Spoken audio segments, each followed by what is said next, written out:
أعوذ بالله من الشيطان الرجيم بسم الله الرحمن الرحيم Alhamdulillah wassalatu wassalamu ala rasulillah.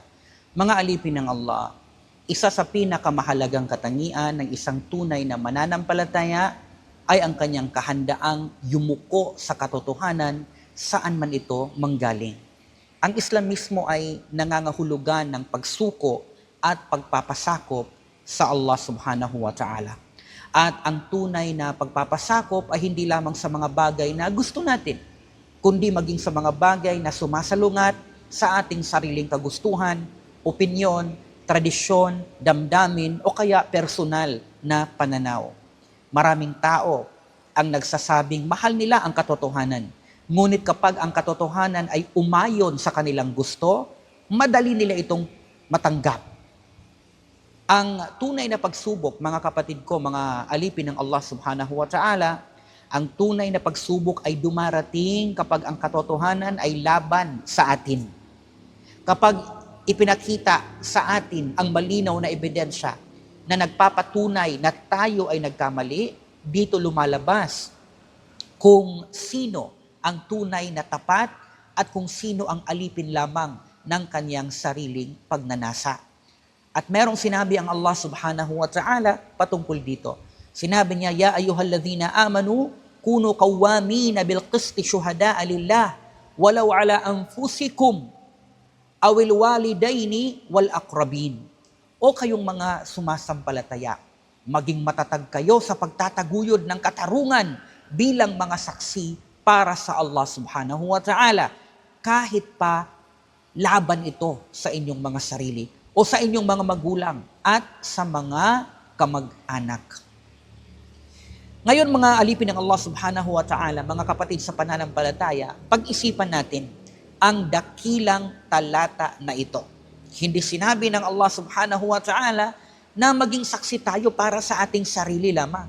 Hindi niya sinabi na maging saksi tayo para sa ating pamilya.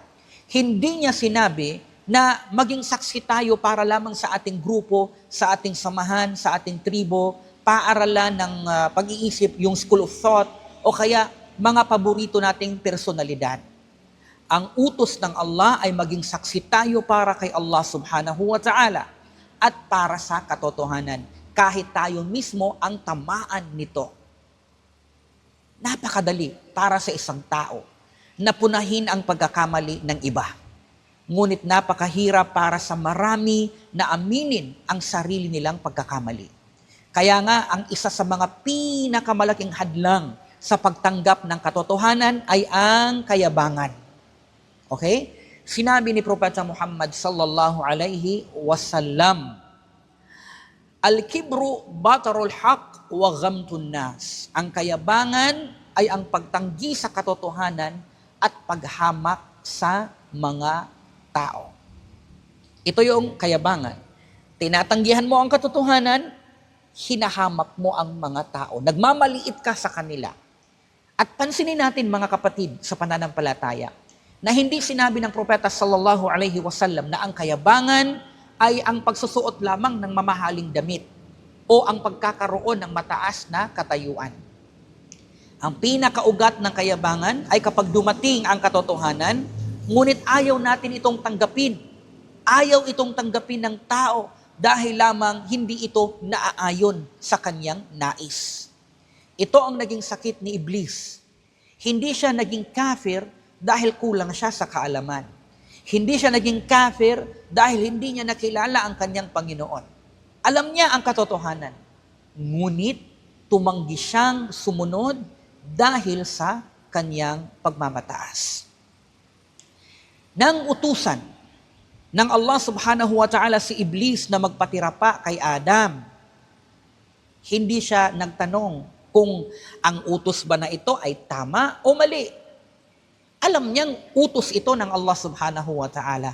Ngunit, sinabi ni Iblis, Ana khairum minhu.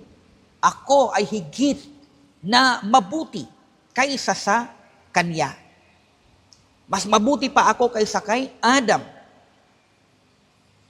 Maraming tao ngayon ang hindi man sabihin ang mga salitang ito, ngunit ganito din ang kanilang asal.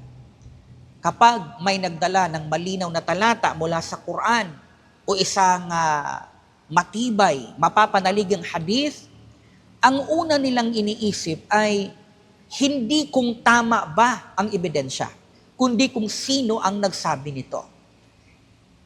Minsan ay tinatanggihan nila ang katotohanan dahil mas bata ang nagsasalita. O kaya, balik Islam lang naman yung nagsabi nito. Minsan dahil hindi nila kaibigan ang nagsabi nito. Minsan dahil kabilang ito sa ibang grupo, hindi ito kabilang sa grupo natin, sa jamaa natin. Minsan naman dahil natatakot silang masira ang kanilang reputasyon kapag inamin nilang sila ay nagkamali. Ngunit mga kapatid, ang katotohanan ay hindi nagiging mali dahil lamang sa ang nagsabi nito ay hindi natin gusto. Ang kamalian ay hindi nagiging tama dahil lamang sa ang nagsabi nito ay ating minamahal. Ang mga salafus saleh, yung mga salaf ng umma, ay may kahanga-hangang halimbawa tungkol dito. Kapag naipakita sa kanila ang isang malinaw na katibayan mula sa Quran at Sunnah, agad silang bumabalik sa katotohanan. Hindi nila iniisip ang kanilang katayuan. Hindi nila iniisip kung ano ang sasabihin ng mga tao. Hindi nila iniisip kung ilang taon na nilang ipinagtatanggol ang kanilang dating pananaw. Ang mahalaga sa kanila ay mailigtas nila ang kanilang sarili sa harapan ng Allah subhanahu wa ta'ala. May mga dakilang imam na nagsabi, lahat ng tao ay maaring tanggapin o tanggihan ang kanyang salita maliban sa nagmamay-ari ng puntod na ito.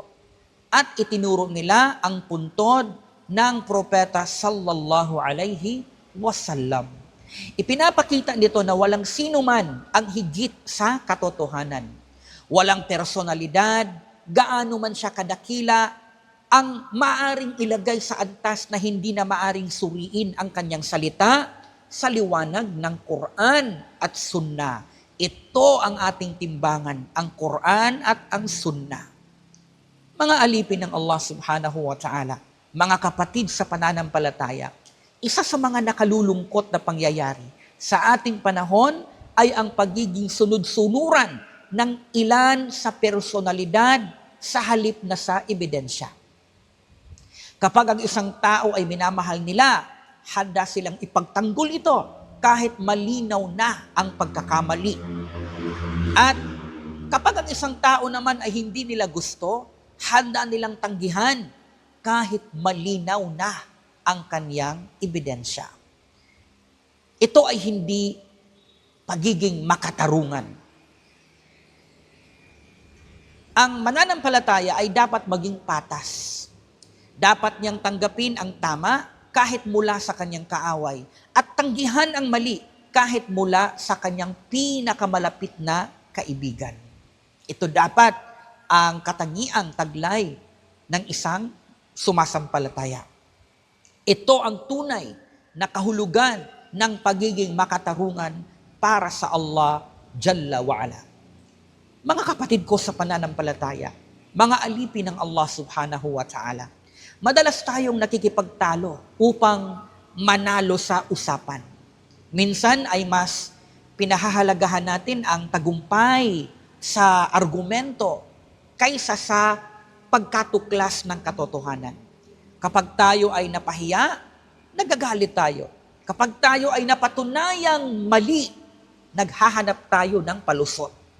Kapag tayo ay nasagot, binabago natin ang usapan. Ngunit, mga kapatid ko sa pananampalataya, tanungin natin ang ating mga sarili.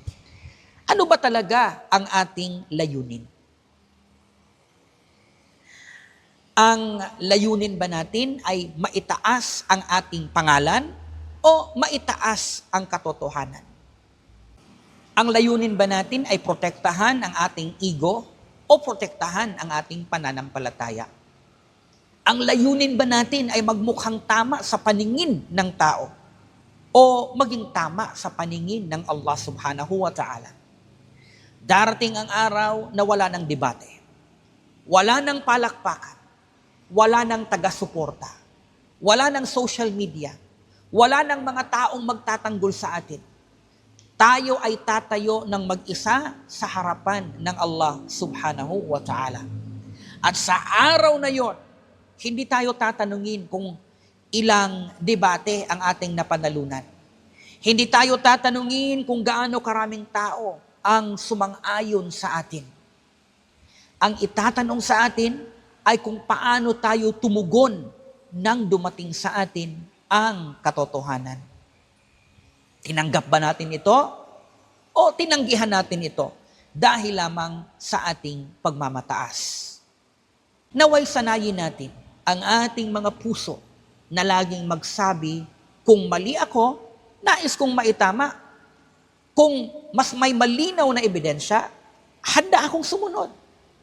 Kung ang katotohanan ay laban sa akin, pipiliin ko pa rin ang katotohanan.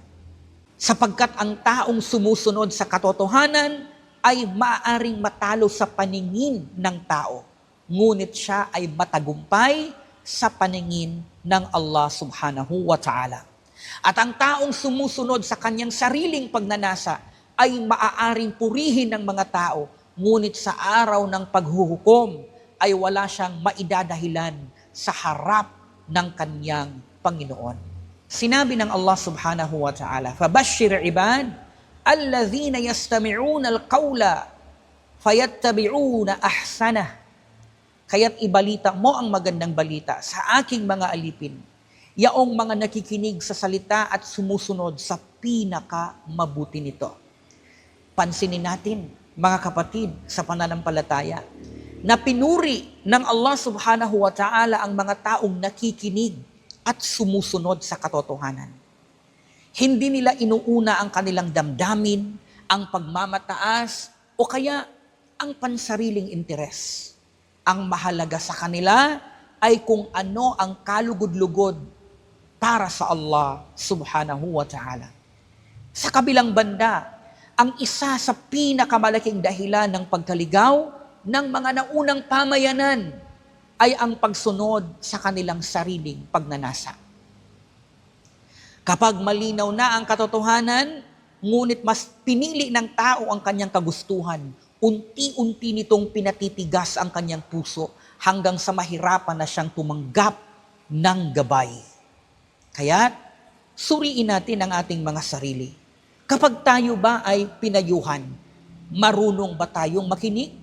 Kapag tayo ba ay nagkamali, marunong ba tayong umamin? Kapag dumating ang malinaw na ebidensya mula sa Quran at Sunnah, handa ba tayong sumunod?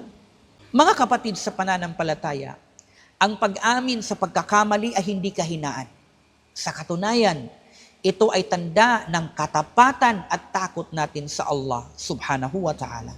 Ang tunay na karangalan ay hindi ang pagiging laging tama, kundi ang pagiging handang bumalik sa tama kapag tayo ay nagkamali. At hinihiling natin sa Allah subhanahu wa ta'ala, nagabayan niya ang ating mga puso sa katotohanan. Gawin tayong mapagkumbaba sa pagtanggap nito at ilayo tayo sa kayabangan at pagsunod sa ating sariling pagnanasa. Allahumma arinal haqqa haqqa warzuqna ittiba'ah wa arinal batila batila warzuqna ijtinabah.